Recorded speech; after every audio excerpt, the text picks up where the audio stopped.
Surprise था लेकिन late हो गया था। तो गाइस अब हम लोग निकल रहे हैं गाँव के लिए।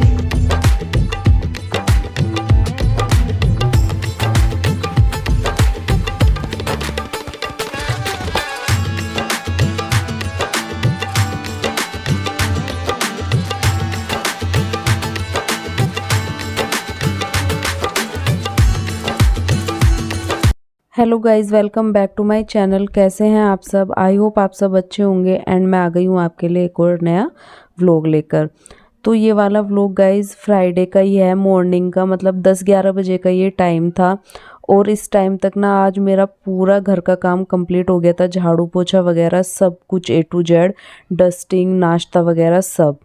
तो आज मैंने ना जो मेरे छोटे मोटे काम थे वो करने के लिए सोचा था, तो मैं नहा ली थी, हेयर वॉश कर लिया था मैंने। और आज ना हल्की सी ठंड लग रही थी क्योंकि इतनी तेज़ हवा चल रही थी ना, मैं बता नहीं सकती। तो मैंने ना ऊपर से स्वेटर पहन लिया था। और पिछला व्लॉग मैंने जहाँ छोड़ा था ना, ये मैं वहीं से स्टार्ट कर रही हूँ। तो अगर आपको मतलब देखना है तो पिछला व्लॉग भी आप देख सकते हो, उसी के बाद से मैंने ये कंटिन्यू किया है। तो यहाँ पर मैंने बेडशीट चेंज करनी थी आज, तो वो मैंने कर दी है। और कुछ कपड़े मैंने धुलने के लिए लगा दिए थे सुबह ही, तो वो भी मेरे धुल चुके थे। जो मेरी बेडशीट थी वो भी मैंने साथ ही साथ लगा दी थी धुलने के लिए। तो बस मैं आ गई थी कपड़े सुखाने के लिए बालकनी में, क्योंकि धूप तो अच्छी निकली हुई थी, साथ ही साथ हवा भी चल रही थी, तो फटाफट से कपड़े सूख जाएंगे। बट हवा ने तो इतना नाक में दम कर रखा है ना, एक तो ठंड लगती है हवा से, और धूप में भी नहीं बैठा जाता। मतलब धूप सेकने का मन होता है तब भी धूप में नहीं जा सकते। उसी बीच में ना 3 बजे का टाइम था ये, और मतलब 3 बज गए थे इस टाइम तक। तो पतिदेव भी आ गए थे। बीच में मैंने अपनी एडिटिंग वगैरह करी और थोड़ा बहुत मैं रेस्ट करने लग गई थी। तो बस उसके बाद मैं आ गई थी चाय बनाने के लिए। मतलब चाय मेरी थोड़ी बची हुई थी, वो मैंने पी ली थी और तुरंत पतिदेव आ गए। तो मैंने वो बची हुई चाय गर्म करके ना तुरंत पतिदेव को दे दी, क्योंकि उन्होंने आते ही चाय के लिए डिमांड करी। तो तुरंत ही मैंने भी चाय पी दी। तो मैंने कहा ये ख़राब ही जाएगी, इसी को गर्म करके दे देती हूँ। तो पतिदेव को दी चाय। और उसके बाद कल के मैंने पायदान धो के डाले हुए थे, वैसे तो सूख गए थे रात में ही, बट थोड़ा बहुत मैंने सोचा कि आज की धूप और लगा देती हूँ तो अच्छे से और सूख जाएंगे। तो बस यहाँ पर मैं ये पायदान जो है फैला रही थी, और बार बार ना ये हवा से गिर जा रहे थे, इस वजह से मेरे को ये बार बार फैलाने पड़ रहे थे। और डर भी लगता है कि उधर गली में ना गिर जाए, तो इस वजह से मैंने इस साइड को सुखाया। और मौसम तो छत का बहुत अच्छा हो रखा था। पतिदेव भी मेरे साथ आ गए थे। वैसे तो मैं आ नहीं रही थी हवा को देख के, क्योंकि हवा इतनी तेज़ है ना, धूप में नहीं बैठा जाता। और इस वाली हवा में अगर धूप में बैठ जाओ ना, तो सर्दियों में ना हाथ पैरों में दर्द होने लगता है। तो ये वाली जो हवा चलती है इस टाइम पे, ये बहुत ख़तरनाक होती है, बहुत हेल्थ इशू होते हैं इससे। तो मैं ये सारी चीज़ें ना अवॉइड ही कर दी हूँ। बट पतिदेव ने कहा कि चलो थोड़ी देर चलते हैं, तो मैं आ गई थी। उसके बाद हम लोग आ गए थे नीचे। और आज मुझे प्लांट्स भी ना मेरे थोड़े सूखे सूखे लग रहे थे, क्योंकि 2 दिन पहले मैंने पानी डाला था। जब मैंने बालकनी वगैरह की सफाई करी थी, तो उसी टाइम मैंने अच्छे से पानी डाला था। तो सर्दियों में तो एक दिन छोड़ के एक दिन चल जाता है। तो आज मैं आ गई थी पानी डालने के लिए। मैंने कहा थोड़े सूखे सूखे लग रहे हैं तो प्लांट्स में भी पानी डाल देती हूँ। उसके बाद मैंने अपना जो है ना सोफ़े का कवर भी धो के सुखाया था, तो वो भी सूख चुका था। वो तो मैंने 1-2 दिन पहले धोया था, बट मैं अभी उसे लगा नहीं पाई थी। तो आज मैं सोफ़े का कवर भी लगाने वाली हूँ, क्योंकि बिना कवर के ना इतनी ज़्यादा डस्ट आ जाती है। और ये जो आप मेरी गद्दियों के कलर देख रहे हैं ना, जो गद्दियों का कलर है सोफे का, ये बहुत जल्दी डस्ट पकड़ता है। इस पे ना वाइट वाइट कुछ भी दिखने लगता है। मतलब जो भी चीज़ अगर गिर जाती है ना, ज़्यादातर तो डस्ट ही होती है, वो ना दूर से ही दिखने लगती है। तो पूरा क्लीन करके उसके बाद मैंने इस पे कवर डाल दिया है। और जो आप बैक साइड का देख रहे हैं, हमने इनको क्लीन करने के लिए ना यहाँ पर बुलाने के लिए भी कोशिश करी, बट जो सोफ़ा वगैरह क्लीन करने के लिए आते हैं, बट वो यहाँ के पिन कोड पे आते ही नहीं है। तो जब हम यहाँ से चेंज करेंगे ना, तो ये पूरा सोफ़ा मैं वॉश कराऊंगी, इसका बैक साइड का जो है, क्योंकि वाइट कलर है ना, तो थोड़ा सा अब गंदा दिखने लगा है। और मैं कोलिन वगैरह से करती हूँ ना, उससे भी ज़्यादा साफ़ नहीं होता है ये। और एक बार इसको वॉश करा के ना, उसके बाद मैं इसके कवर बना लूँगी, या फिर जो सोफ़ा थ्रो आते हैं ना, वो मंगवा लूँगी। बट वो मैं यहाँ से जाने के बाद ही करूँगी, अभी मैं इन सब चीज़ों को नहीं छेड़ रही हूँ। उसके बाद शाम का टाइम हो गया था, तो फिर से चाय की क्रेविंग हो गई थी। तो और एक गेस्ट भी आ गए थे घर पे, तो मैं यहाँ पर सबके लिए चाय बनाने लगी थी। तो चाय बन के रेडी थी, अब चाय इंजॉय करते हैं। तो गाइस रात को मैंने डिनर वगैरह कुछ नहीं बनाया था, पतिदेव ने भी मना कर दिया था और मेरा भी मन नहीं था, तो हमने रात का डिनर स्किप कर दिया था। तो दूध वगैरह बना के पी के हम लोग सो गए थे और अब मैं आपसे सीधे नेक्स्ट मॉर्निंग मिल रही हूँ और आज मुझे फटाफट से काम निपटाना है। तो सबसे पहले तो मैं ये वाला रूम इतना मैसी हो रखा था, जो कल के धुले हुए कपड़े थे ना वो रात को मैंने ऐसे ही छोड़ दिए थे बालकनी से हटा के।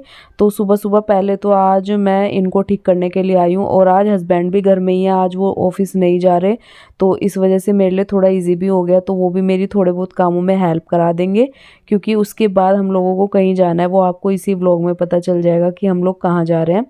तो उसी के लिए मैं खाना भी पैक करके ले जाऊंगी, तो खाना भी बना लूँगी साथ ही साथ।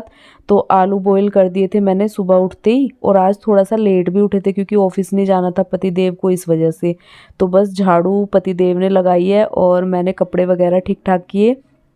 और गाइस कल ना रोज़ डे भी था, तो पतिदेव ने मेरे लिए रोज़ लेकर आए थे और बैग में ही रखा हुआ था, रात को निकाल के दिया। मतलब मेरे को ऐसे कर रहे थे कि शायद लेकर ही नहीं आया, तो दिन भर इन्होंने बताया नहीं।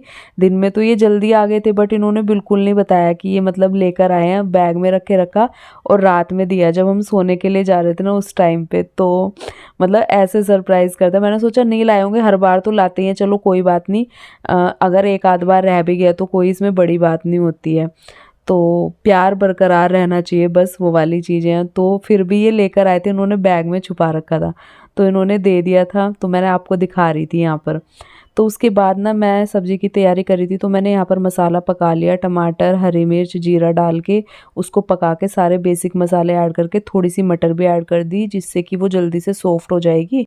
और साथ ही साथ मैंने आलू मैश करके उसमें ऐड कर दिया। अब इसको अच्छे से मिक्स कर देंगे और अपनी कंसिस्टेंसी के हिसाब से इसमें पानी ऐड करेंगे जितना हमें करना है। और मेरे को थोड़े से ना आलू मटर की सब्ज़ी थोड़ी गाढ़ी अच्छी लगती है, तो बस यहाँ पर हम इसको थोड़ा सा पकाएंगे और ढक के पकने के लिए छोड़ देंगे। तो गाइज़ अभी मैं यहाँ पर रेडी हो गई थी और पतिदेव भी, हमने पैकिंग वगैरह कर ली थी सारी। तो हम लोग आज निकल रहे हैं गाँव, क्योंकि आज सैटरडे था और पतिदेव का भी ऑफ था, कल का भी ऑफ है। तो हमने सोचा इस हफ्ते गाँव जाकर आते हैं और थोड़ा बहुत, जैसे मेरी छोटी बहन की शादी है तो जिसको कार्ड वगैरह देना है मुझे अपने ससुराल में, तो मैं वो भी देकर आऊँगी। तो इस वजह से हम लोग निकल रहे थे और थोड़ा हो भी जाएगा, क्योंकि 1 डेढ़ महीना हो गया हम लोग जब से आए हैं अपनी भांजी की शादी से, तब से अभी तक गए नहीं थे। तो बस यहाँ पर देखिए खाना भी पैक कर लिया था हमने एक टाइम का, क्योंकि फिर जाके तो बनता नहीं है, फिर देखते हैं अगले टाइम का बनाएंगे। तो यहाँ से मैंने दोपहर का खाना पैक कर लिया था, साथ में कपड़े वगैरह रख लिए थे एक एक जोड़ी अपने बैग में। और ये थोड़ा सा एक्स्ट्रा सामान था पूजा वगैरह का, जो हमने लिया था वहाँ पर सहलाने के लिए, नहर है वहाँ पर उसमें। तो कल गाइस ये सरप्राइज था, लेकिन लेट हो गया था इस वजह से। तो क्या हो गया था? तो मिला गाइस मुझे रोज भी मिला और सारी सब्जी। अभी तो मेरा पति दोनों चीज लेकर आता है, धनिया और रोज भी। चलो तो गाइस अब हम लोग निकल रहे हैं गांव के लिए, अब मैं आपसे वहीं जाकर मिलूंगी। तो गाइस हम लोग निकल गए थे, तो बागपत पहला स्टॉप पड़ता है, 3 स्टॉप आते हैं हमारे गांव तक। तो सबसे पहला स्टॉप बागपत, बागपत से आगे पड़ता है ये गुफा वाले बाबा का मंदिर। जो हमारी साइड के होंगे ना उन्हें पता होगा कि ये बहुत फेमस मंदिर है इधर का, और बहुत ही मान्यता है इस मंदिर की। तो ये बागपत से थोड़ा सा आगे पड़ता है और मैंने मंदिर दिखाया। मैं हमेशा जब यहाँ से निकलती हूँ ना तो यहाँ पर ज़रूर थोड़ा सा हम लोग रुकते हैं। उसके बाद हम लोग पहुँच गए थे बड़ौत, तो मैंने आपको बड़ौत भी दिखाया। ये यहाँ पर आई लव बड़ौत का जो टैग बना हुआ है, तो ये बागपत पे भी था पहले, पर मुझे दिखाई नहीं दिया, इस वजह से मैंने सोचा कि चलो बड़ौत पे बनाएंगे, तो आप लोगों के साथ शेयर करूंगी। तो बड़ौत से बस अभी हमारा गांव जो है आधे घंटे की दूरी पे है। और जैसे ही गांव आने वाला होता है ना, तो थोड़ी देर पहले ही मैं सर पे पल्लू वगैरह रख लेती हूँ। और आजकल तो ना सरसों के खेत जगह जगह दिख रहे थे, इतना प्यारा लग रहा था ना सब देख के, ऐसे ग्रीनरी। जैसे ही गांव की साइड गांव आते जाते हैं ना, तो उतनी ही ग्रीनरी और उतना ही सुकून दिखता जाता है। इतना शहरों में कुछ भी नहीं रखा जितना गांव में सुकून है। तो सरसों के खेत देख के तब मेरे गांव का रास्ता थोड़ा ही रह गया था, थोड़ा पहले ही। तो मैंने बताया ना कि मैं थोड़ा घूंघट कर लेती हूँ, क्योंकि गाँव पूरा मतलब पार करके जाना होता है, तो फिर अच्छा नहीं लगता ऐसे। तो बस यहाँ पर मैंने घूंघट ले लिया था और अब पूरा गांव पार करके फिर मैं जाके सीधे आपसे घर मिलूंगी। तो गाइज़ हम लोग पहुंच गए थे अपने घर और जाते मैंने व्लॉग अपना कंटिन्यू कर दिया, क्योंकि फिर ना व्लॉग बीच में छूट जाता है ना तो दिखाने में अच्छा लगता है। तो इस बार मैंने सोचा था कि पूरा उसी तरीके से बनाऊंगी। तो घर पहुंच गए, फिर हम लोग ऊपर आए, हमने लॉक वगैरह खोले और पतिदेव निकाल रहे थे चारपाई। धूप बहुत अच्छी हो रखी थी। और अब मैं अपना रूम वगैरह दिखाती हूँ ऊपर का, जो कि हम बंद करके गए थे पूरा साफ़ सुथरा छोड़ के। तो वैसे तो साफ़ सुथरा ही है, बट बंद था तो यहाँ पर तो धूल मिट्टी उतनी मिली नहीं। लेकिन किचन में ना एक विंडो है जो कि खुली हुई है, किचन में बहुत ज़्यादा धूल मिट्टी थी। लेकिन बर्तन वगैरह हम लोग ना सब पैक करके गए थे।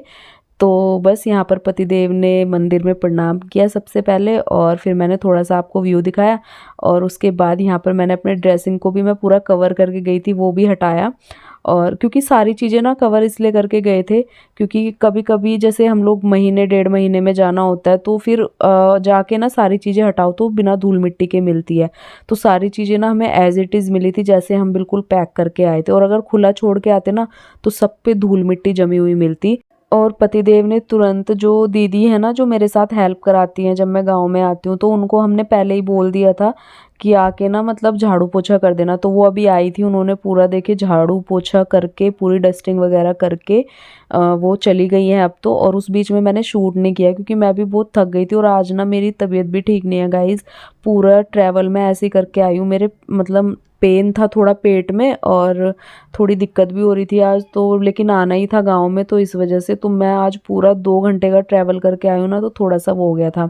उसके बाद मैं आ गई थी आस्था के घर। आस्था ने चाय बना ली थी, तो उसने बोला था कि चाची चाय यहीं पर पीनी है। तो अभी तो नीचे लोग बैठे हुए हैं, जेठ जी वगैरह, मेरे हस्बैंड और देवर वगैरह, तो वो सारे सबकी चाय जो है नीचे देने गई थी। उसी बीच में मैं आपको दिखा रही हूँ कि आस्था लोग ना पेंट करा रहे हैं। तो अभी उनके घर में भी शादी आने वाली है, मतलब मेरे जेठ के बेटे की। तो वो फौज में है और अभी 10-12 दिन की छुट्टी वो भी आए हैं, हम भी गांव में गए, रूबी भी उसी टाइम पे आई।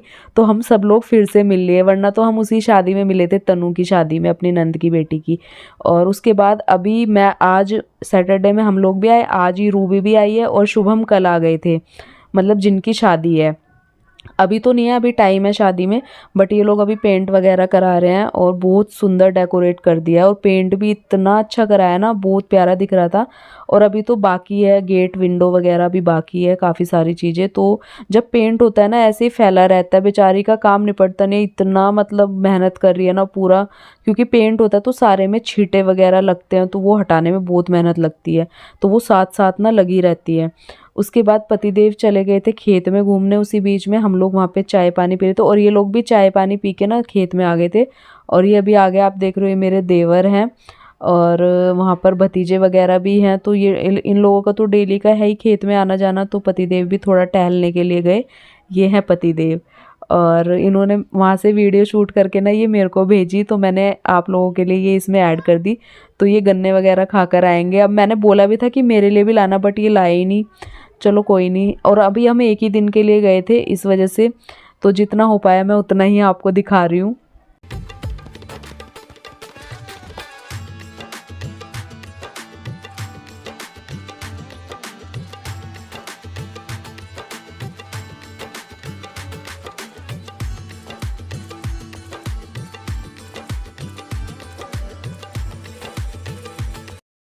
तो गाइज़ ये नेक्स्ट डे, मतलब अगले दिन दोपहर का टाइम है और हम लोग यहाँ पर तैयार हो गए थे।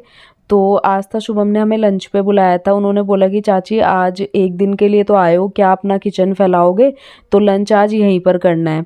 तो हमने भी बोला कि बच्चे इतने प्यार से बोल रहे हैं तो चलते हैं लंच करने के लिए। और फ़ोन भी आ गया था, तो मैं यहाँ पर तैयार हो गई थी, पतिदेव भी तैयार हो गए थे। तो आज मैंने पहना है पीला सूट, और मैं पतिदेव को यही बोल रही थी कि आजकल वो भिरड़ गाना बहुत चला हुआ है, तो येलो सूट में ना बोलते कि जब पूरा पीला सूट पहन लो था ततैया लगता है, मतलब भिरड़ लगती हूँ। तो मैं आज बोल रही थी कि मैं भिरड़ लग रही हूँ, तो वो भी हंस रहे थे कि क्या क्या बोलती रहती है। तो मैंने पीला सूट पहन लिया था, तो बहुत ही अच्छा लग रहा था। और ये ना इसका दुपट्टे का थोड़ा सा कलर निकल के ना इस सूट पे लग गया, बस ये इसी वजह से मुझे अच्छा नहीं लगता। बट इस पे मैं अब तो सर्दियों में चल जाएगा, क्योंकि मैं इस पे स्वेटर पहन लूँगी इस वजह से।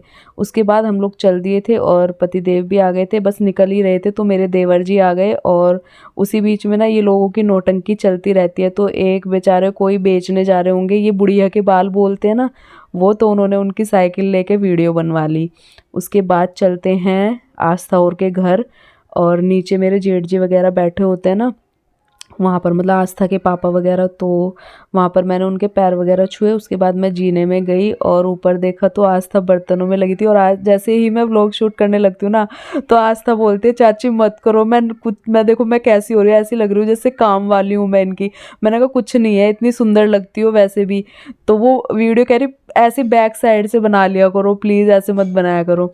तो फिर भी मैंने थोड़ी सी वीडियो बना ली। और इधर हमारे स्पेशल शेफ़ लगे हुए थे पनीर बनाने के लिए, जो कि इतनी दूर से बुलाए हमने, देख लो 10-12 दिन की छुट्टी आए। तो फिर मैंने ताई जी के पैर छुए, और उसके बाद ये जो पनीर बस रेडी हो ही गया था। मैं बोल रही थी कि इतनी अच्छी खुशबू आ रही है, तो शुभम बोलने लगे कि सच में आ रही है। मैंने कहा हाँ, नीचे तक बहुत ही अच्छी खुशबू आ रही है सच में। और बस ये थोड़ा सा पकने के लिए छोड़ना था, और बहुत ही अच्छा, और खाने में तो बहुत टेस्टी लगा। और गाइस जब हम ऐसे जाते हैं ना, सबसे मिलते हैं, बिल्कुल आने का वहाँ से मन ही नहीं होता जब हम लोग इकट्ठे हो जाते हैं सच में। बट क्या करें, आना पड़ता है, यहाँ भी काम देखना है। और जिस चीज़ के लिए हम शहर में पड़े हैं वो तो ज़रूरी है ही। तो उसके बाद पतिदेव भी आ गए थे, और उसके बाद मैं ऐसे दिखा रही थी कि आस्था ने ना कर्टेन्स वगैरह लगा दिए थे। तो मैं उससे बोल रही थी कि अभी तो पेंट ख़त्म नहीं हुआ है, तो तुमने कर्टेन्स क्यों लगा दिए। तो वो कहती है अंदर ना बहुत धूल मिट्टी जा रही थी, और उसने ये मीशो से मंगवाया, और आपको पता है उसने ब्राउन कलर मंगवाया और उन्होंने ना ये ब्लैक कलर भेज दिया, और अब वो रिटर्न भी नहीं कर रहे हैं। तो ऐसी ना चीज़ें भी होती है, इसलिए मीशो वगैरह पे जब आप चीज़ें मंगवाओ ना, तो उस चीज़ का ये रखा करो कि रिटर्न वगैरह हो जाए। उसके कर्टेन्स उसने इतने सारे मंगवाए और कलर चेंज दे दिया, वो लोग रिटर्न भी नहीं ले रहे हैं मतलब इनका। फिर हम लोग निकल गए थे कांदला के लिए, और कांदला मार्केट पड़ती है वहीं पे मेरी ससुराल के पास, एलएम के पास। तो रूबी के साथ जाना था, थोड़ी बहुत शॉपिंग करनी थी उनको। तो रूबी कहने लगी कि चाची आप भी चलो। तो बस मैं और पतिदेव पहुंच गए थे पहले। तो ये ना नहर है वहाँ पे, तो हम लोग यहाँ पर वेट कर रहे थे उन दोनों का, परवेश और रूबी आने वाले थे।